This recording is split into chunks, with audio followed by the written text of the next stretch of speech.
Good morning, class. I am Kalpana Kushwaha, your English teacher. Today we are going to start a poem of your book First Flight. The name of the poem is The Ball Poem. Okay? John Berryman is the poet of this poem. As you can see in the picture that there is a boy having a ball in his hand. So this poem means we can recognize by seeing the picture that the poem may be related to the boy or the ball. Okay? Poem में जिस तरीके से हम इस picture को देख रहे हैं हम ये देख सकते हैं कि ये जो पोयम है एक लड़के से और उसकी बॉल से रिलेटेड हो सकती है. Okay, now see what is the next things in the poem. First of all, the introduction of the poem. The ball poem is an interesting poem about losing possessions. Possession का मतलब क्या होता है सबसे पहले तो यही पता होना चाहिए.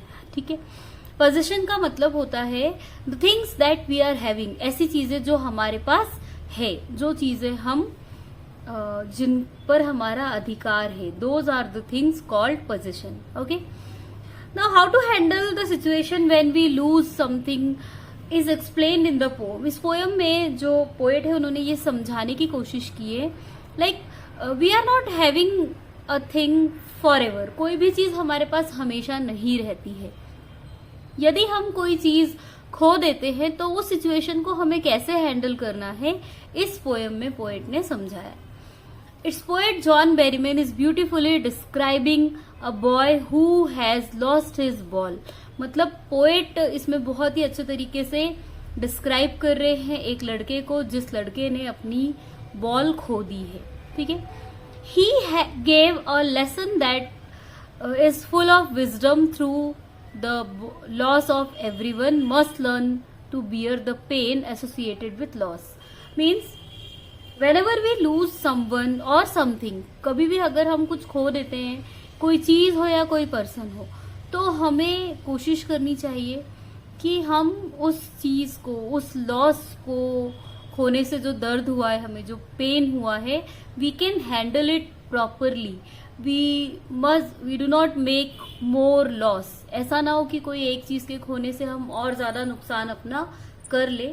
So this thing is explain in this poem.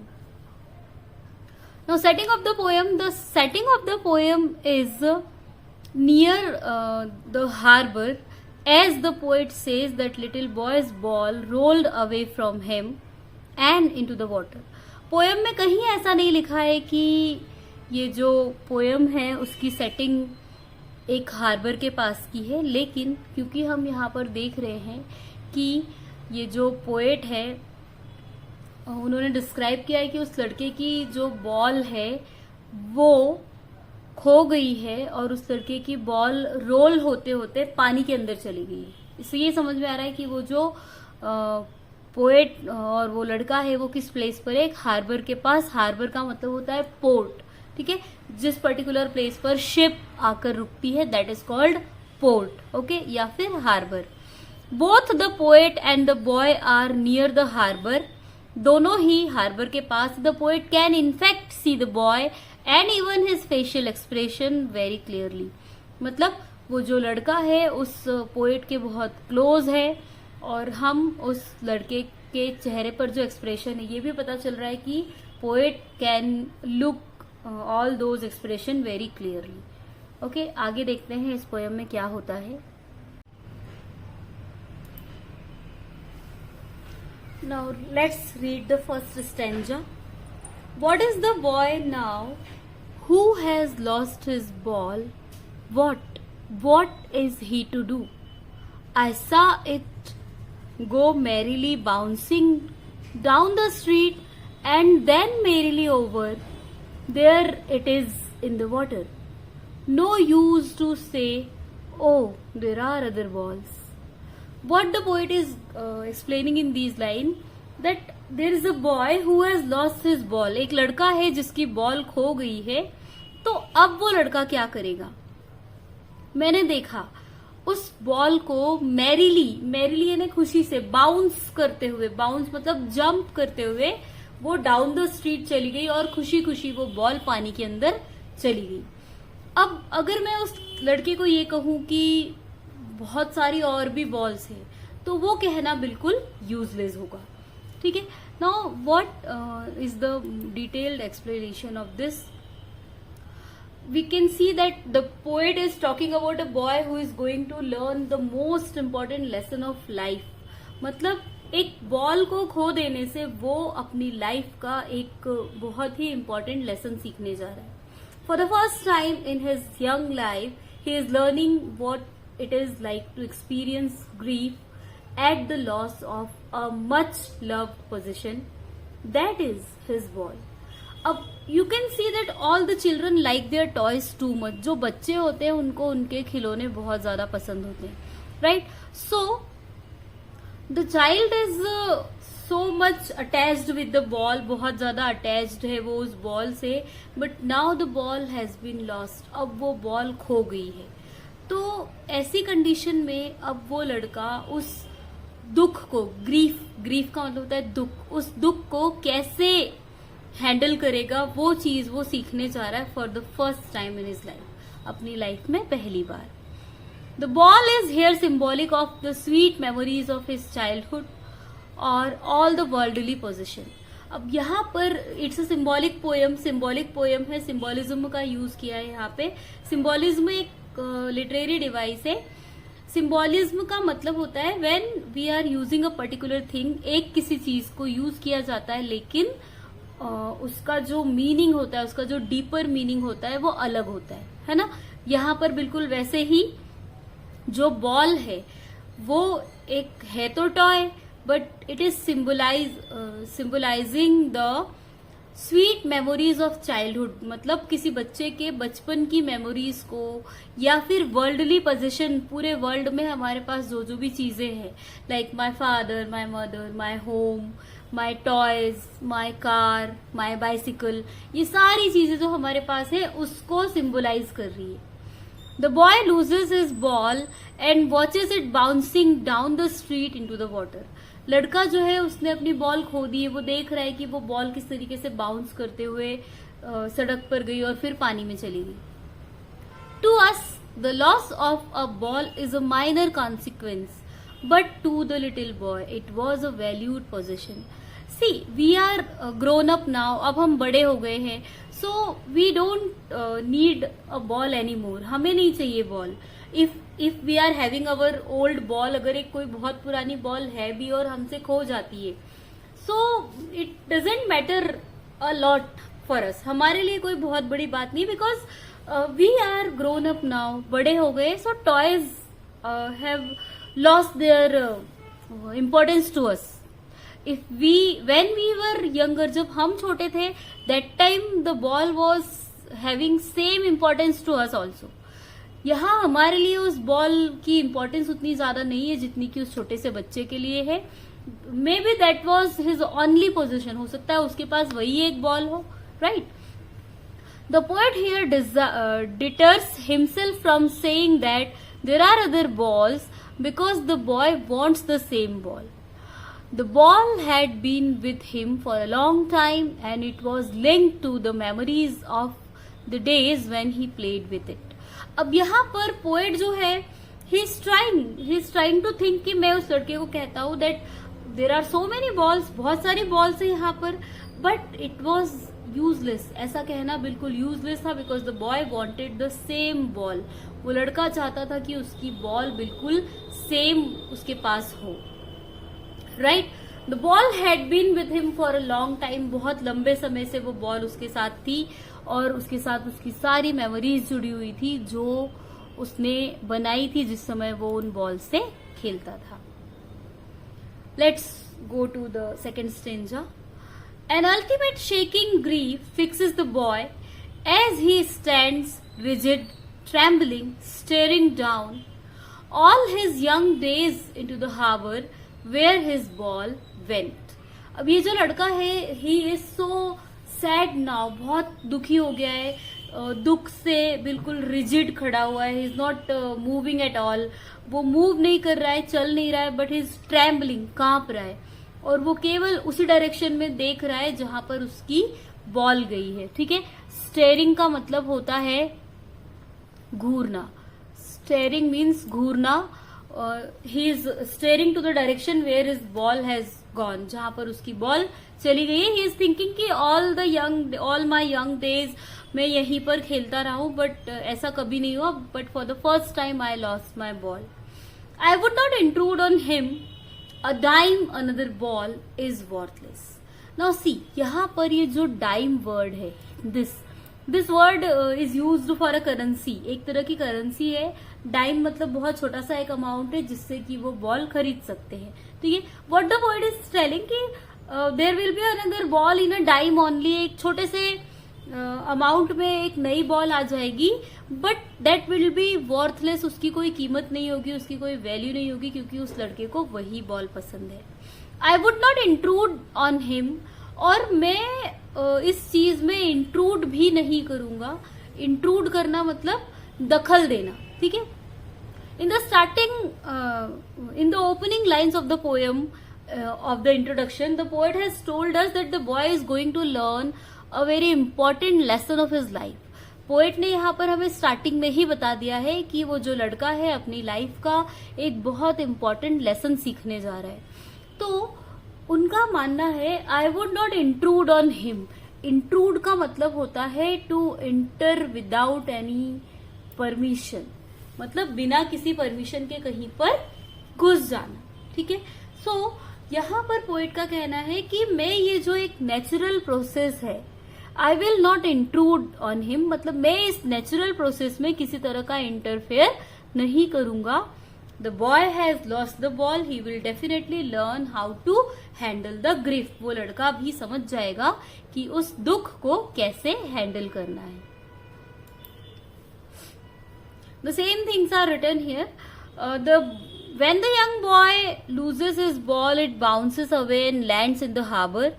The boy is very much troubled at the loss of his ball and plunges into grief. बहुत डिस्टर्ब है वो लड़का, परेशान है उस बॉल के खो जाने से और वो दुख में डूब जाता है. He stands stiff and trembling while staring at his ball. अपनी बॉल को देखते हुए वो कांप रहा है और घूर रहा है बॉल की तरफ. He is upset as he looks into the gloomy water because he cannot find the ball. वो काफी अपसेट है. Is looking to the water, पानी को देख रहा है वो, बट कोई फायदा नहीं because he can not get the ball again. The boy is profoundly affected by the loss of his ball because it has been with him for a long time. ये स्टार्टिंग में भी देखा हमने कि ball उसके साथ बहुत ज्यादा समय से थी. That's why he is so much attached with the ball. When the ball bounces into the water, all his memories of childhood days flashes in front of him. जैसे ही वो लड़का देखता है बॉल बाउंस होते होते पानी में चली गई, उसकी चाइल्डहुड की सारी मेमोरीज उसके सामने आ जाती है. This leads to the realization that those moments would not come back, just like the ball. Now what he is realizing, देखिए हमें पोएट ने कहा है that the boy will learn something. जो लड़का है वो कुछ चीजें सीखेगा यहाँ पे, है ना. तो उसकी जो लर्निंग प्रोसेस है वो ऑलरेडी स्टार्ट हो चुकी है. यहाँ पर हमने देखा कि वो लड़का पहली बार ये रियलाइज करेगा कि उसकी चाइल्डहुड मेमोरीज जो उसके सामने आ रही है वो मेमोरीज उसके पास लौट कर कभी नहीं आएगी, बिल्कुल उस बॉल की तरह. So here the learning process has been started. यहाँ पे जो सीखने की प्रोसेस है वो शुरू हो गई है. The poet is saying that he does not want to intervene the boy's thoughts, as through this experience the boy will learn the meaning of loss on his own. मतलब and how to cope up with it. Poet इसमें interfere नहीं करेंगे because poet को मालूम है कि अगर ये बॉल उस लड़के ने खो दी है तो वो ऑटोमेटिकली सीख जाएगा कि किसी चीज को खोना क्या होता है और वो उस सिचुएशन के साथ कोप अप करना मतलब एडजस्ट करना सीख जाएगा. Further the poet doesn't offer him money to buy another ball because that would be worthless. ये भी बिल्कुल, क्योंकि पुरानी मेमोरीज की जगह कोई नहीं ले सकता. इसी तरह से सेम बिल्कुल सेम वे में जो पुरानी बॉल है उसकी जगह कोई भी नहीं ले सकता. That's why the poet will not offer him another ball. Stanza 3. Now, he senses first responsibility in a world of possessions. People will take balls will be lost always. little boy and no one buys a ball back. Money is external.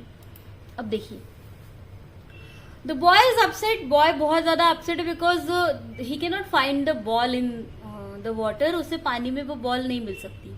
This is when he gets his first sense of responsibility. ये पहली बार है कि उसे कोई चीज, किसी चीज की रिस्पॉन्सिबिलिटी फील होगी.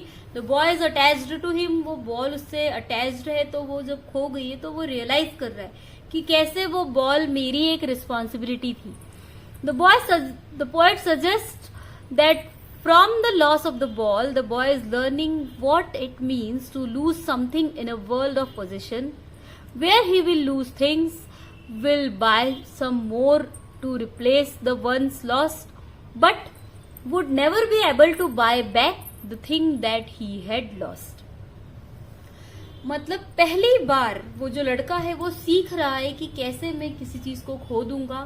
उस चीज के खोने के बाद और भी कई चीजें मेरे सामने आएंगी, लेकिन मुझे वही चीज जो मैंने खो दी है वो शायद दोबारा ना मिले. In this poem, the boy's ball personifies his young days and happy innocence and all the materialistic things.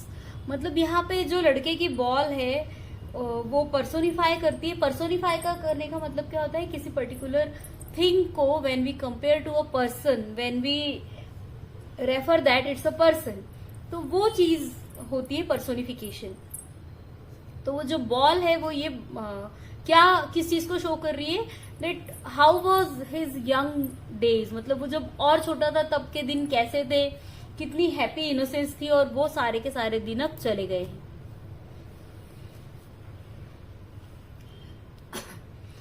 Now some more explanation about these lines.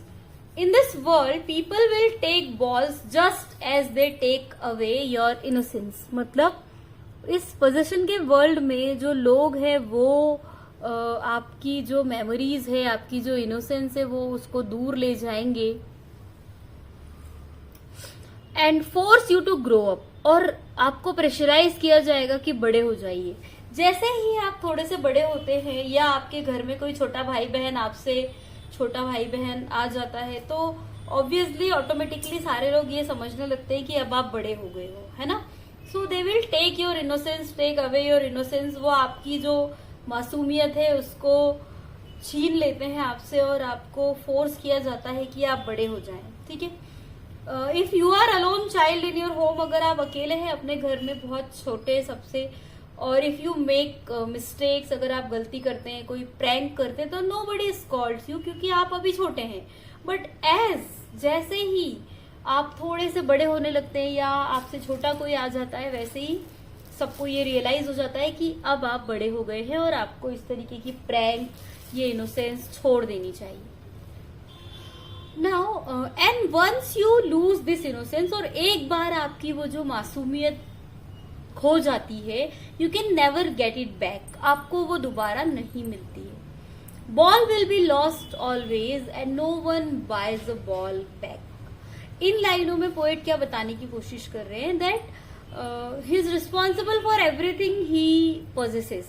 मतलब अगर आपके पास कोई चीज है तो उस चीज की पूरी रिस्पॉन्सिबिलिटी आपकी है. ये चीज वो लड़का अब यहाँ पर सीखेगा. ठीक है. It's his duty to keep them safe. मतलब इस वर्ल्ड ऑफ पोजिशन, हमारे पास पूरे वर्ल्ड में ढेर सारी चीजें होती है, तो ये हमारी रिस्पॉन्सिबिलिटी है कि जो भी हमारे पोजीशन है, जो भी चीजें हमारे पास है, we must keep them safe. हमें उनको सेफ रखना चाहिए. The poet does makes the boy understand about his responsibility. तो वहां पर वो जो पोएट है उस लड़के को समझाते हैं उसकी responsibility. And what he is teaching that the loss is immaterial. जो लॉस है वो बिल्कुल लॉस इमटेरियल है. Money is external as it cannot buy memories, nor it can replace the thing that we love, the thing that really matter. Now the boy can purchase a new ball using money, definitely, no doubt. कोई doubt नहीं इस चीज में कि वो जो लड़का है एक बॉल नहीं खरीद सकता है, लेकिन बॉल तो वो खरीद लेगा. मनी एक्सटर्नल है. You will give money to the shopkeeper and he will give you a ball. But क्या उस बॉल के साथ आपकी मेमोरीज जुड़ी होगी? Here the poet is talking about the thing as well as the people. एक time ऐसा आता है जब हम अपने जो सबसे इम्पोर्टेंट लोग हैं हमारी लाइफ में उनको खोने लगते हैं, है ना. Like grandparents, first of all we lose our grandparents, some of them lose their parents too, है ना. Relatives, brother sister, friends. कभी कभी ऐसा होता है that at a point they are lost, खो जाते हैं वो. So nobody can replace them. कोई उनकी जगह नहीं ले सकता है. प्लस कोई उस पर्टिकुलर पुरानी चीज के पीछे कोई नई चीज नहीं आ सकती है. कोई भी nobody will take its place. कोई भी उसकी प्लेस नहीं ले पाएगा और उस चीज की जो मेमोरी है वो हमेशा हमारी लाइफ में बनी रहती है. Next stanza. He is learning well behind his desperate eyes this epistemology of loss, how to stand up knowing what every man must one day know and most know many days, how to stand up.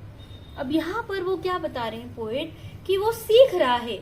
उसकी जो desperate eyes है, desperate eyes means वो बहुत ज्यादा उत्सुकता से उस particular रास्ते की तरफ देख रहा है जहां पर उसकी बॉल चली गई है. लेकिन कोई फायदा नहीं है. ये जो एपिस्टेमोलॉजी है, एपिस्टेमोलॉजी का मतलब होता है एक सिद्धांत, अ रूल. एक रूल है that whatever we have we will lose one day. जो भी हमारे पास है एक ना एक दिन खो जाएगा. तो उस सिचुएशन में हमें कैसे खड़े होना है, हाउ टू स्टैंड अप, कैसे खड़े होना है. खड़े होने से मतलब यहाँ पे ये नहीं कि खड़े होना means how to handle that situation. उस सिचुएशन को कैसे हैंडल करना है. ठीक है. हमें ये समझना होगा that every man must one day know and most know many days. हर किसी को ये समझना होगा कि अगर कुछ खो जाता है, इफ वी लूज समथिंग और समवन, तो कैसे हमें उस चीज को कोप अप करना है और कैसे आगे बढ़ना है. means the nature in this world of possession they have to learn कि कैसे चीजों को खो देते हैं आप और कैसे उस पेन को भूल कर आगे बढ़ जाते हैं. ठीक है. here the little boy will learn true meaning and nature of loss. कैसे आप किसी चीज को खो देंगे और उसके बाद क्या होगा, वो चीज यहाँ पर आपको एक्सप्लेन की गई है. Now, what are the poetic devices used in the poem? So, the writer uses the ball as a symbol. Losing the ball symbolizes losing his childhood. Though the boy has lost his ball, he has to move on with life. अब देखिए, मैंने जैसे बताया ये एक symbolic poem है. यहाँ पर बॉल को एक सिंबल के तौर पर यूज किया गया है. The ball is a symbol of childhood memories, या फिर ये कहें आपके लाइफ के कुछ वैल्यूएबल लोगों को सिंबल करती है वो बॉल. कि अगर आप उन्हें खो देंगे तो आपकी लाइफ रुक नहीं जाएगी. आपको उन सब चीजों को या उन लोगों को खो देने के बाद भी आपकी लाइफ में आगे बढ़ना पड़ेगा. ठीक है. Likewise though one's childhood is lost and he grows to an adult, he has to cope with the situation. Since life is too short and meaningful and is hard to replace too. मतलब कोई particular चीज अगर हमारी life में है तो हमें उस चीज को ये मान के नहीं चलना है कि ये हमेशा ही हमारे साथ रहेगी. There will be some days then we will lose them. हम खो देंगे उन चीजों को और उन चीजों को खोने के बाद भी हमें सिचुएशन को हैंडल करना है, कोप अप करना है, and we have to go ahead. आगे बढ़ना ही है. We can not stop for anybody और एनीथिंग, है ना. वी कैन सी लाइक अगर किसी पर्टिकुलर पर्सन के घर में किसी की डेथ हो जाती है, so it is a grief situation. बहुत सॉरोफुल इवेंट होता है वो, मतलब सॉरोफुल इंसिडेंट होता है कि किसी के घर पे किसी की डेथ हो गई. पर उस पर्टिकुलर चीज में वो नेचुरल है, नोबडी कैन डू एनीथिंग, उसमें कोई कुछ भी नहीं कर सकता है. We have to just try to handle that person, उसे हैंडल करना, उसे समझाना, ये करना होता है. और ऐसा होता भी है. 1 or 2 days we will feel so much pain, बहुत ज्यादा तकलीफ होगी किसी के चले जाने से, but slowly we will learn how to stay without that particular thing और द पर्सन. धीरे धीरे हम सीख जाते हैं कि कैसे उस पर्सन के साथ और उस व्यक्ति के बिना कैसे हमें अपनी लाइफ में आगे बढ़ना है. This thing is explain in this poem through these lines. Now then one more thing is explained here, like money is external. कितना भी पैसा आपके पास हो, but you cannot get those things back which you have lost. वो सारी चीजें जो आप खो चुके हैं वो आप वापस नहीं पा सकते हो. क्यों? क्योंकि money cannot buy back our love. That cannot replace the memories related to that particular thing. कोई नई चीज एक पुरानी बॉल के बदले में अगर आपने एक नई बॉल ले भी ली, तो क्या उस नई बॉल के साथ आपकी वो सारी मेमोरीज जुड़ जाएगी? नहीं. No. So the ball is personifying the young days and happy innocence of the child. और ये जो मटेरियलिस्टिक वर्ल्ड है, इसमें हमारा जो चाइल्डहुड है वो, और हैप्पीनेस, इनोसेंस, ये सब चीजें जैसे ही हम बड़े होंगे हमसे छीन ली जाएगी. फिर हमसे सब ये एक्सपेक्ट करने लगेंगे कि हम बड़े हैं, समझदार हैं, तो हमें अच्छे से बिहेव करना चाहिए. One moral is given in the lesson. Loss is a universal truth in our life. किसी भी चीज को खो देना एक यूनिवर्सल ट्रूथ है हमारी लाइफ में. The poet wants to convey the importance of loss and responsibility in life. मतलब पोएट ये कन्वे करना चाहते हैं कि कैसे आपकी लाइफ में रिस्पॉन्सिबिलिटी आएगी, कैसे आप उन चीजों को हैंडल करोगे. we all should learn our responsibilities and how to cope up with the loss. सीखना चाहिए हमारी रिस्पॉन्सिबिलिटीज क्या क्या है और किसी लॉस के साथ हमें कैसे कोप अप करना है. Everyone has to know it sooner or later that it is useless to weep over the loss. Useless to weep over the loss.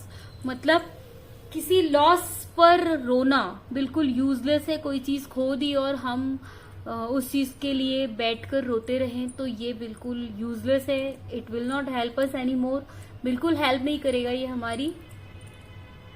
Our dearest childhood days can quickly fly by. हमारे जो सबसे अच्छे खुशी वाले childhood days होते हैं वो भी चले जाते हैं. As a ball is lost, his childhood with all its attachment and sweet memories has gone forever and never to come back again.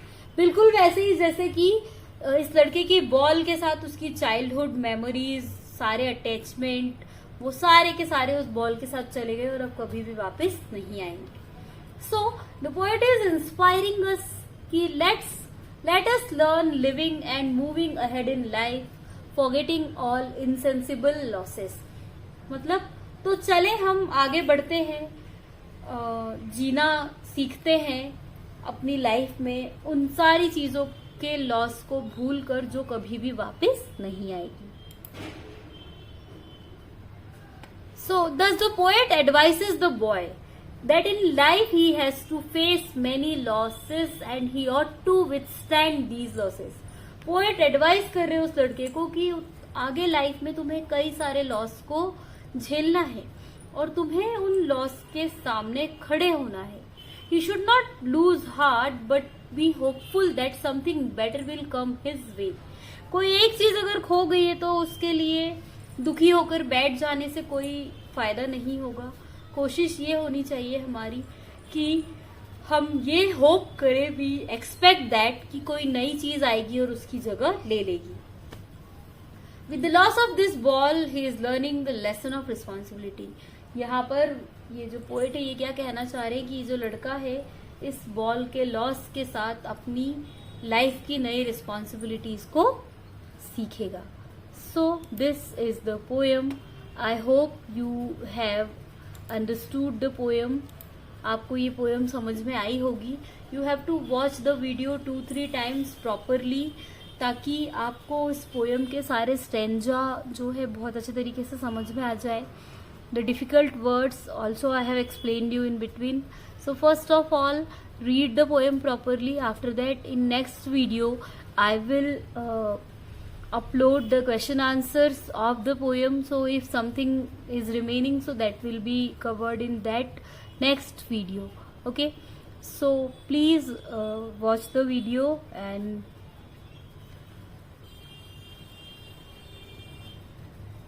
take care. Bye bye.